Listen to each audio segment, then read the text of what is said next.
Hey, what's good, everybody? It's your boy Roman Puss here with some more Genshin Impact though. Now, last week we got the new Itto. I've been going ham for him. I've been trying to get him along with Goro, and honestly, I tried to get him C1 and stuff higher, but I couldn't. I didn't. I ended up getting Mona instead. But Homeboy is really good. I want to kind of talk about if you didn't get his main weapon, which is obviously the very best weapon for him and his main build for him. Kokomi, shut up. If you didn't get his main weapon, I'm going to go over a little bit of a few options that you could go instead of his main weapon in that option, and kind of just all about him, and let's discuss him. So let's go over, let's dive in and look at Itto. All right, Itto, as many of you know, is very strong, very powerful. He's going to be like your hyper carry level dude. Now, the one problem that he needs is kind of that it's not really truly a problem, but in order to make full efficiency of him and take full advantage of what he does, you're going to want a good and proper support setup for him, aka Goro. Now, it seems like what Genshin's doing, MiHoYo is doing now when they release new characters is they have a niche thing that kind of buffs them along with them, which is aka these 4-stars that are coming in clutch with him.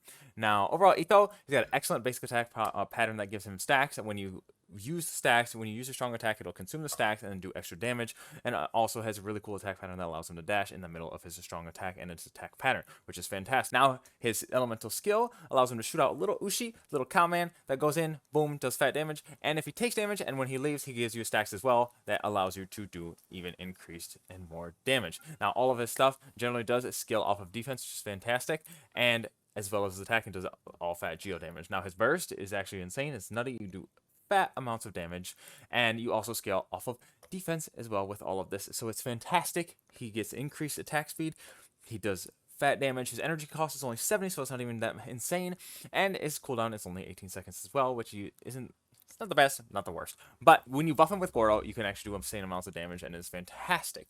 So overall, Itto is fantastic. He's going to be one of your main DPSs if you truly want him. If you don't have a main DPS, he's a very good option. Problem is, you're going to want definitely one of his weapons. We'll get to that in a second. As for your constellations, if you are willing to whale, his constellations are actually insane. His C6 is fantastic. It is amazing. You get plus 70% crit damage. That is nutty. Your what is this? 5-4? Jesus. C4 increases defense, gives you more damage, increases attack, which is also just more damage. Honestly, attack isn't the most important stat on Itto, but it obviously doesn't hurt you. So when you run defense and attack, it's just double the benefit. Your 2 is really fantastic. I feel like I say this about every single one, but all of them have been like very beneficial. His C1 is actually really good. So if you want to decently whale, but you can't roll all the way up to C6, your C1 is very beneficial, keeping you and giving you, providing you more stacks. The more stacks you have, the more damage you'll output. Now, your weapon choices. This is one thing I really want to focus on because a lot of people didn't actually get, or if they're F2P, they generally can only get characters and can't go for the weapons, especially since weapon banners are generally very shafting. Now, luckily, I got decently okay. I actually got shafted. I got the Skyward Spine at first, and then I got this secondary. But if you guys are looking for secondary options to this, there are about 3 different choices that you could run. Now, it may require that you switch up your build on your artifact sets, which many of you know the artifact sets. I'll get to that in the next point. But your weapon, obviously, his main weapon is definitely the best. The fact that, obviously, crit damage is one thing, which is insane for him, but the increasing of the defense and making your basic attacks, normal charge attacks, go off of defense right here, this is what makes this weapon so disgusting on him, in my opinion. It's like a double buff. It's like he has 2 passives now instead of just 1, because normally this just increases defense, but this also increases defense, and your basic attacks go off defense. Now, if we ever get a sword like this, that will be amazing on Albedo. I can already tell you right now, Albedo will be fantastic with that. Now, that you haven't pulled this weapon, you don't have it, you're kind of free to play, you don't have those options, or even if you're a smaller or lesser whale. If you're a lesser whale and you have bought the battle pass in the past, you have Serpent Spine as an option. This will allow you to build crit rate. You definitely need a crit rate. It'll maybe allow you to skip the crit rate on your artifact set, depending on how much crit rate you end up having and how much subsets those come out to be. This is one of your better options. It is fantastic. You can run it with Gladiator as well instead of the Opulent. Generally, Opulent is one of his better sets, so I generally would still stick with Opulent. You can run this, stack up attack, stack up defense, and you'll be running, and you'll still do plenty of damage, especially if you have Goro, even if you just have like 1 Goro that you pulled a copy. If you have Itto, you probably have a Goro by now, unless you get super shafted with the Barbarous. Now, this is probably, from what I've seen and what the numbers have come out to be, Serpent Spine and White Blind have come out to be very close and very, very, very, very close together. I'm going to be honest, White Blind is probably right up there with you. It gives you the defense. It gives you attack and defense as your passive, and it's gives you those increasing stacks, so you will be doing damage. White Blind is probably one of your second best options. You can still run it with Opulent. If you don't want to run it with Opulent, you can still run it with Gladiator. those are possibilities too. I've also seen someone go a full Gladiator build for Gladiator with Wolf's Gravestone. That's not necessarily the best. It's probably kind of like your fourth or fifth option right around there. But I would generally stick with these since this is free to play, and you can just R5 it easily because it is free to play. You can just craft 5 of these out. I would generally run with this. This is probably a better option. Or if you have the Serpent Spine stacked up, that's one thing to keep in mind. And that's probably what makes it better than Wolf's Gravestone is because you can actually R5 this. If you couldn't R5 this, it would potentially change, but that isn't the case. Next up is the artifact set. Now, obviously, with every major hyper carry that you have running, you're going to want fat crit damage, fat crit rate, so you're going to want to be stacking those and focusing on those abilities. Husk of the Opulent Dreams is the number one go-to. It's kind of basic. It was literally built for Etho. We all saw this coming. It's fantastic on Albedo. It's fantastic on most of the Geo units. You can use a 2-piece set for Goro. Goro's kind of a different story a little bit. He has a bunch of different options that he can run. But when you're running Etho, you want to be running crit rate, crit damage. You want to be stacking defense.